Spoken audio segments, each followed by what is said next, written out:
Hello, Seiiti Arata.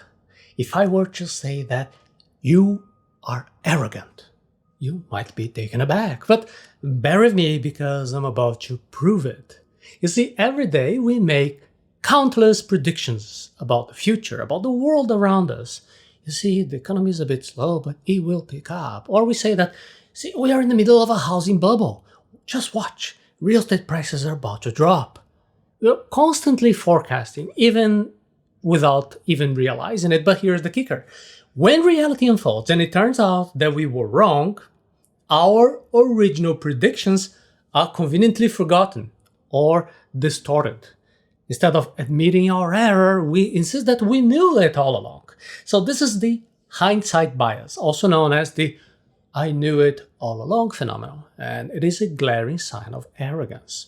Yes, you heard it right, because by succumbing to this bias, we're essentially patting ourselves on the back for being insightful, foresighted, when in reality we're just twisting our past predictions to match the actual outcomes. Write down your predictions. Revisit them in the future. Although we all have this natural tendency to be arrogant, this doesn't mean that we are all doomed to behave that way.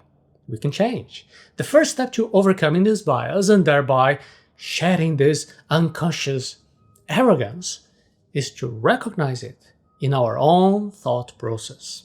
So how can we do that? What is the most effective way to do this? You have to write down your predictions. Yeah, that's right. It is that simple. Just keep a digital journal. You can make a note on your phone. You can send yourself an email. Just make sure that your predictions are recorded somewhere that you can revisit later. By doing this, you're creating an objective record of what you thought would happen before reality unfolded. So this becomes a tool for self-confrontation, a mirror reflecting your past predictions against the reality of what actually occurred later. The act of writing down your predictions and revisiting them is not only just a method to improve your forecasting abilities, it is also a profound practice of humility. It is about acknowledging that you can't predict everything, that you're fallible, and that is perfectly okay. So let's embark on this journey together, from this unconscious arrogance to conscious humility. Are you ready to challenge your own mind? So please write it down. You must consciously recognize the virtues of humility and the pitfalls of arrogance. Humility and arrogance, they're constantly disputing your focus. You can choose how to live your life. You can see humility and arrogance, these two opposing traits, that have been long being central to this moral compass of individuals across cultures, societies. They shape not only our actions, but our very essence, our character, our identity. So let's go and see into details why these traits have such significance. Humility, the act of acknowledging our limitations, embracing that we are humans, we can fail. This is universally seen as a virtue. A humble person is somebody who doesn't deny their talents or achievements, but they also don't let them cloud their judgment or inflate their ego. Humility paves our way for continuous learning, for continuous growth, improvement. It opens up our lives to the perspectives and experiences of others. We are always learning. It fosters empathy, kindness, understanding. Just think of a tree with fruit. The more fruit it bears, the lower, the heavier the branches get. This is a good memory hook for you to remember this symbol of humility. Despite the abundance, it doesn't tower arrogantly above the rest. It bends down, offering fruits for everybody. Just like a tree, a person filled with knowledge, talent, wealth can choose to be approachable, generous, humble, making their gifts accessible to others. Now, on the flip side, arrogance is often seen as a transgression.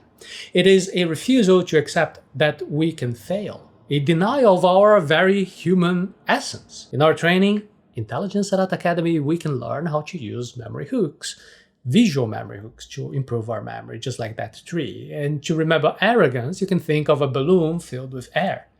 The balloon seems large, but it remains hollow inside. It is susceptible to a small prick. Arrogance isolates us. It creates barriers between us and the people around us. It blinds us to our own mistakes.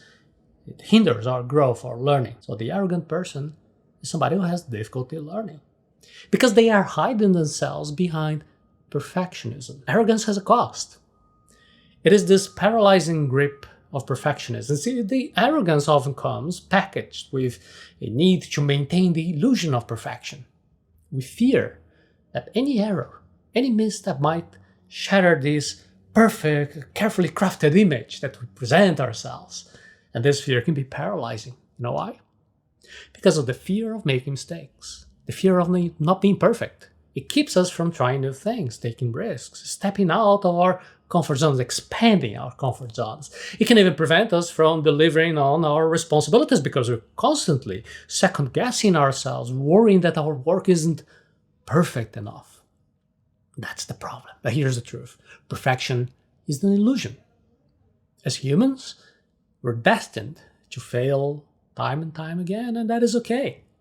In fact, it is more than just okay, it is necessary. Failure is not a sign of incompetence. Failure is a sign that we're just pushing ourselves, our boundaries, we're trying new things, we're learning.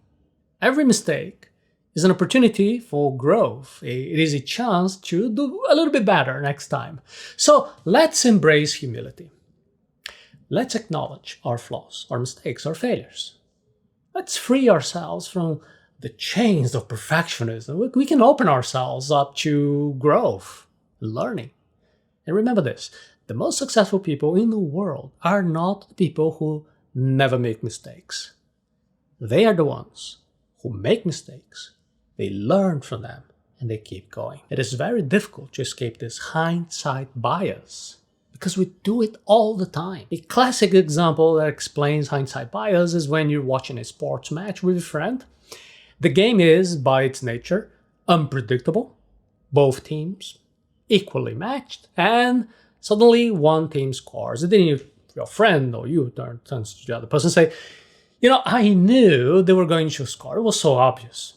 Well, that's hindsight bias. Our tendency to believe that we knew that will happen all along, even though we actually didn't.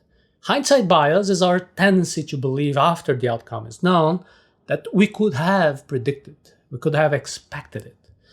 It is called this I knew it all along phenomenon because the name speaks for itself. In this case of this sports match, your friend could not have known for sure that the other team would score, but after the event, after it happens, well, it really feels like it was predictable. This bias is very difficult to escape. We do it all the time. And when you think about it, this is a form of intellectual arrogance. That's why the title of today's episode is kind of provocative. It proved that you are arrogant because we all are arrogant by default. Our mind has this way of maintaining the illusion of perfection, fooling ourselves into believing that we are better predictors about the future than we truly are. To combat this arrogance and to cultivate genuine humility, we need to take a proactive step. We need to confront our past mistakes and thinking. What's the best way to do this? You can keep a journal. Write it down. By writing down our thoughts, our predictions, we create this objective record. And when reality unfolds, we can revisit this record and compare our initial thoughts with what actually happened. So in doing so, we're not just improving our forecasting abilities, we're also actively cultivating humility. We're acknowledging that we can make mistakes. And in doing so, we're becoming better thinkers. So, if you made it this far, if you're still here, congratulate yourself. Staying until the end, willing to confront your own biases, willing to learn and grow, that is a sure sign that you are on the right track. You're on your way to becoming not just a better thinker, but a also more humble one. Humility isn't just about self-deprecation. It's about self-improvement. It is about acknowledging our flaws and working to better ourselves one step at a time. And in this journey of self-improvement, of conscious humility, all of that starts with just one single step: to recognize our hindsight bias, to advance and to take the next step, now I want to invite you to unlock a special class on how to become a better thinker.